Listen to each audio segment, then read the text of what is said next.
Bienvenue chez Z Extra Entreprendre. Aujourd'hui, nous discutons d'une proposition de loi qui pourrait fondamentalement changer la façon dont les entreprises communiquent avec les consommateurs. Le système actuel d'opt-out pour le télémarketing, étant la liste « Ne m'appelez plus », serait remplacé par un système d'opt-in. Mais qu'est-ce que cela signifie pour les entreprises et la digitalisation ? Nous en parlons aujourd'hui avec Greet De Cocker, Managing Director de la Fédération belge des entreprises e-commerce. Bienvenue Greet. Bonjour Céline. Maintenant Greet, pour Becom, l'innovation et la digitalisation dans le marketing sont clés. Et c'est justement à ce titre que vous dites que le système opt-in serait une mauvaise idée. Pourquoi ? Actuellement, notre entreprise, donc notre boutique en ligne, ils utilisent le marketing digital comme un de leurs techniques marketing, mais ils ont besoin d'une complémentarité, par exemple par le télémarketing. Donc c'est crucial pour pouvoir atteindre quelque part son consommateur. Quel serait l'impact de ce système opt-in sur les entreprises et plus spécifiquement sur les PME ?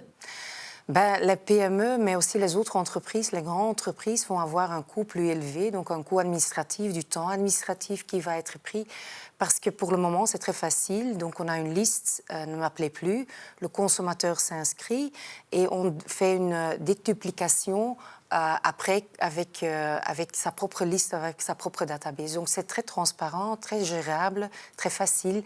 Et donc, on craint qu'avec une opt-in, que ça devient un peu intransparent là-dedans. En plus, les opposants au télémarketing signalent les nuisances aux consommateurs. Qu'est-ce que vous en pensez ? Nous pensons, comme entreprise ou comme boutique en ligne, qu'on doit vraiment respecter le consommateur dans son demande. Mais ça doit être un système facile à gérer.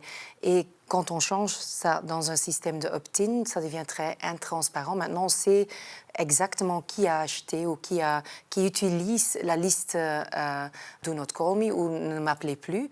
Et donc, c'est un système où on sait ce qui fait bien et ce qui ne fait pas bien. Quelle serait une meilleure alternative pour le système opt-in ?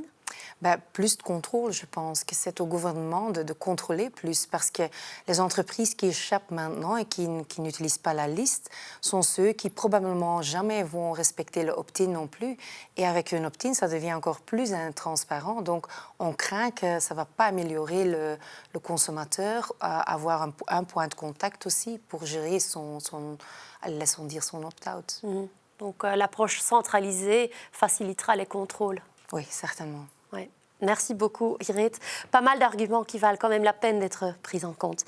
Merci d'être là et merci à vous d'avoir regardé cet épisode de Z Extra Entreprendre. À la prochaine.